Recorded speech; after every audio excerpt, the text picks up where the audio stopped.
আসসালামু আলাইকুম। আজকে আমরা ক্লাস 10 এর ত্রিকোণমিতিক অনুপাত 9.1 এর বেসিক কিছু আলোচনা করব। তারপর ধারাবাহিকভাবে ম্যাথগুলো সলভ করব। শুরুতেই যে বিষয়টি নিয়ে আলোচনা করব সেটি হচ্ছে পিথাগোরাসের সমকোণী ত্রিভুজ। সমকোণী ত্রিভুজকে দুইভাবে উপস্থাপন করা যায়। এক হচ্ছে কোণ সি এর সঙ্গে থাকবে। এখানে যদি এ বি সি একটি সমকোণী ত্রিভুজ হয় তাহলে এই থিটা যে কোণটা আছে এটা সির সাথেও থাকতে পারে, আবার এ কোণের সঙ্গেও থাকতে পারে। অর্থাৎ বিএসি কোণটাও থিটা হতে পারে, আবার বিএসি কোণটাও থিটা হতে পারে।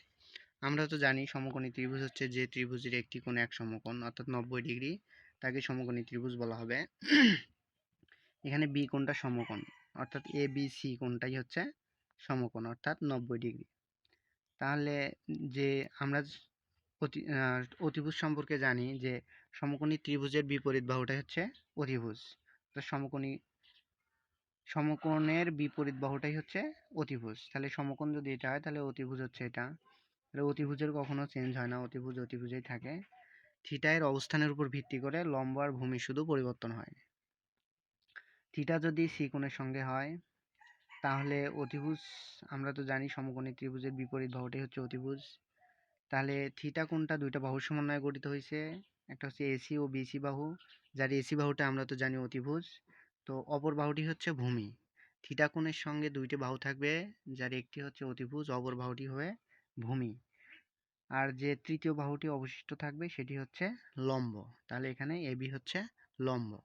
আবার যদি অনুরূপভাবে a dash B dash O C dash ত্রিভুজে যদি আমরা লক্ষ্য করি, তাহলে এখানে যদি এ ড্যাশের কোণটা যদি থিটা ড্যাশ হয় তাহলে আমরা জানি যে সমকোণের বিপরীত বাহুটাই হচ্ছে অতিভুজ। তাহলে এখানে বি কোণের বিপরীত বাহু হচ্ছে AC a dash C dash বাহু, যাকে আমরা অতিভুজ বলতেছি।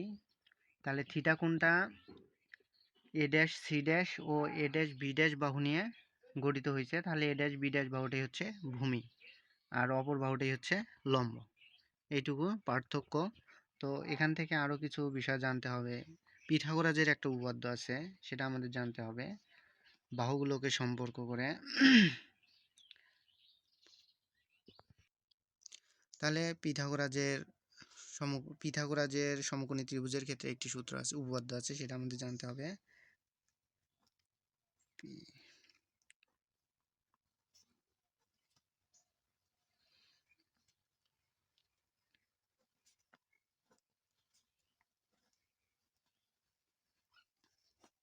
পিথাগোরাসের উপপাদ্যটি হচ্ছে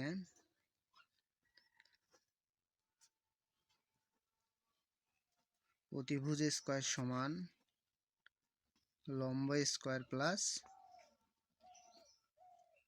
ভূমি স্কয়ার। এটি হচ্ছে পিথাগোরাসের উপপাদ্য। এটি আমাদের মুখস্থ রাখতে হবে, অঙ্ক করার সময় অনেক বেশি কাজে লাগবে। তো এখান থেকে আমাদের আর যে বিষয়গুলো জানতে হবে সেটি হচ্ছে সাইন থিটা এর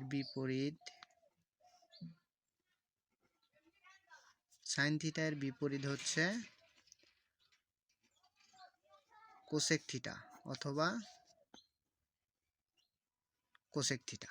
আমরা সিএসসি থিটাও লিখতে পারি, সিওএসসি থিটাও লিখতে পারি। তাহলে কস থিটা এর বিপরীত হবে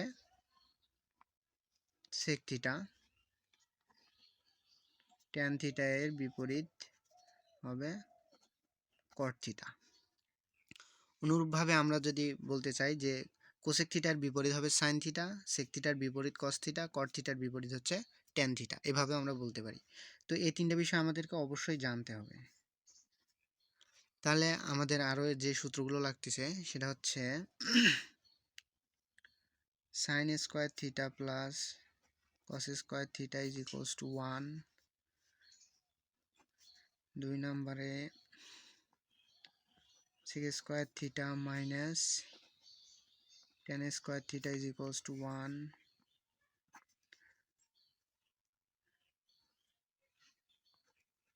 cosec square theta minus cot square theta is equals to 1।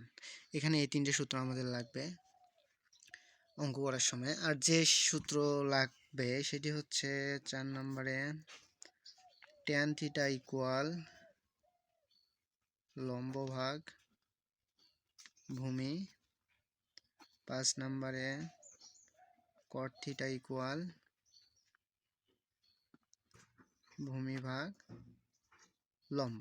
আসলে কট থিটার সূত্র আলাদা করে মুখস্থ করা লাগে না, কারণ এখানে আমরা জানি যে ট্যান থিটার বিপরীত হচ্ছে কট থিটা।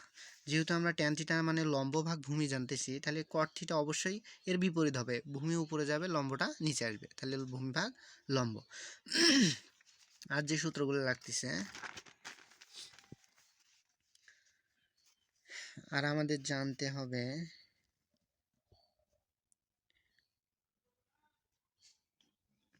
কোসেক থিটা সমান লেখা যাবে, যেহেতু কোসেক থিটার বিপরীত হচ্ছে সাইন থিটা, তাহলে আমরা সাইন থিটার বিপরীত করব, অর্থাৎ 1 উপরে যাবে, সাইন থিটা নিচে থাকবে। কোসেক থিটা ইকুয়াল হচ্ছে 1 ভাগ সাইন থিটা, তাহলে cot theta sec theta, sec theta সে আমরা জানি সেক হচ্ছে সাইনের বিপরীত, অর্থাৎ সাইনের বিপরীত হবে 1 ভাগ সাইন থিটা। এবার আসতেছে কট, কট থিটা।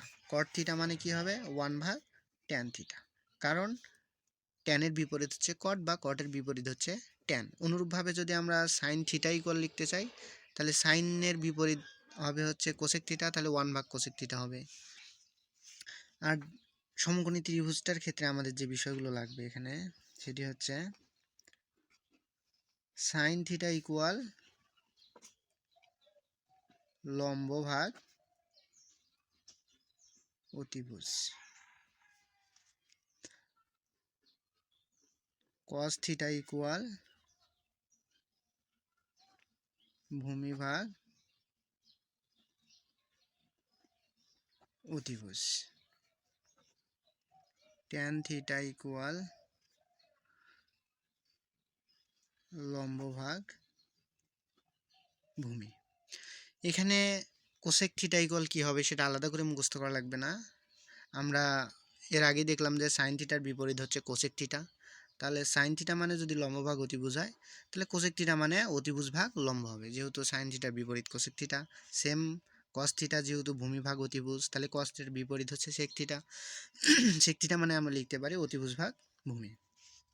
আমরা জানি ট্যান থিটা মানে হচ্ছে লম্ব ভাগ ভূমি, তো ট্যান থিটার বিপরীতে আমরা ওখানে দেখলাম যে কট থিটা, তো কট থিটা মানে হবে ভূমি ভাগ লম্ব, অর্থাৎ নিচেরটা উপরে যাবে, উপরেরটা নিচে আসবে।